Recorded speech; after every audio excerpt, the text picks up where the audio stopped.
Hey, are you a sales rep that's struggling to sell cash advances on the phone? Maybe you're new to the industry, or maybe you funded a couple deals and you've hit kind of a dry period. In this video, I'm going to go over 3 trials and tribulations that we had today and how you can avoid them. I'm also sitting in my car right now. Leave a comment and guess what kind of car that I'm in. And leave a like on this video if you found it helpful. So the first situation that we had today was a business owner that was looking for monthly payments.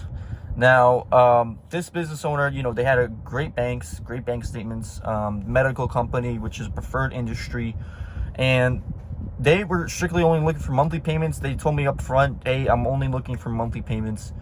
And so we heard back from underwriting, and this business owner was not able to get a monthly. So, underwriter basically told him to kick rocks. Now,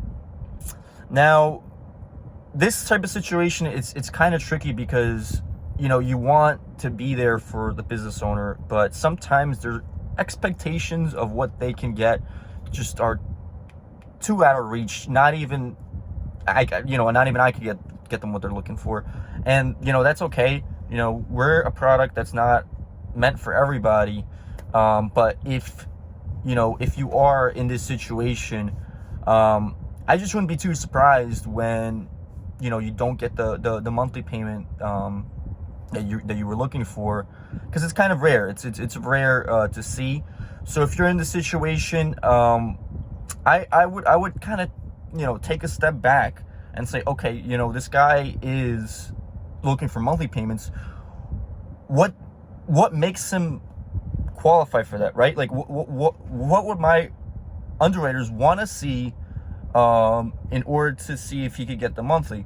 Now, you have to be exceptionally good file to get this. I'm talking about, you're doing 6 figures, 7 figures a month in revenue.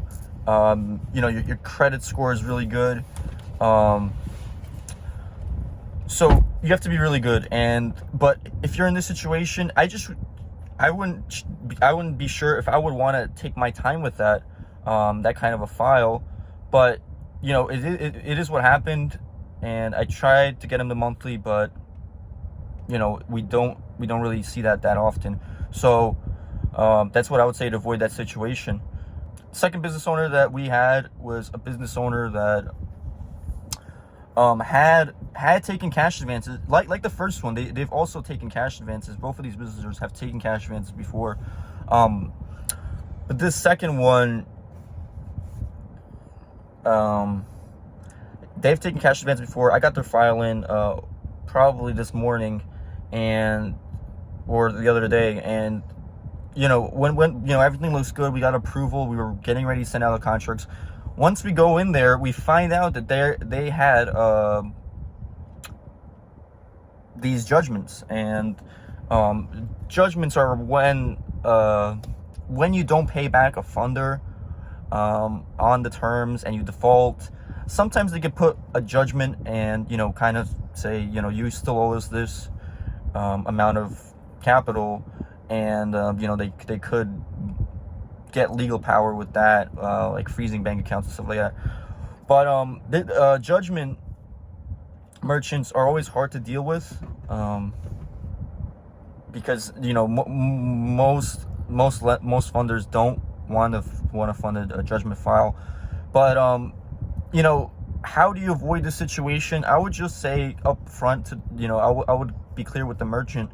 Have you ever taken out a cash advance?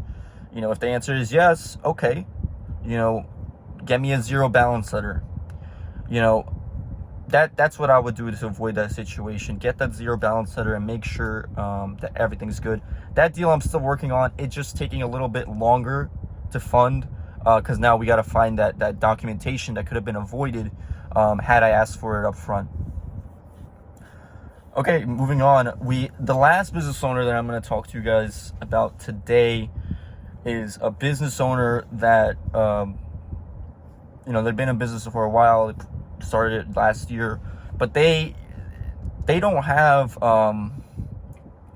they didn't have a business checking account until last month. They just opened it around May 6th or something like that. So, you know, how do you avoid the situation? The way you avoid the situation is by having a business bank account, having a business checking account, having your LLC set up, or, you know, whatever it is, corporation. Just having a business checking account, because that's what underwriting looks for, and we're not going to waste time on you if we don't see that business bank account. Not to say that, you know, you still can't get funded. I'm sure you know, you could still get funded without a business checking account, but for our purposes, for purposes of cash advance, you need a business checking account. So what I basically told the merchant was, you know, what I would tell them is, you know, hey, we can't get you funded yet, but come back to us after 3 months. And you know, sometimes they do come back, and you do get that file funded. But yeah, I mean, without a business checking account, there's not really much we could do. So I hope you enjoyed that video. That was what happened today. Once again, leave a like on this video if you enjoyed it, and also I'll talk to you very soon. Make sure you subscribe, because next video I'm going to be talking about scripts, merchant cash advance scripts, and how to get on the phone. All right, I'll talk to you soon. Bye.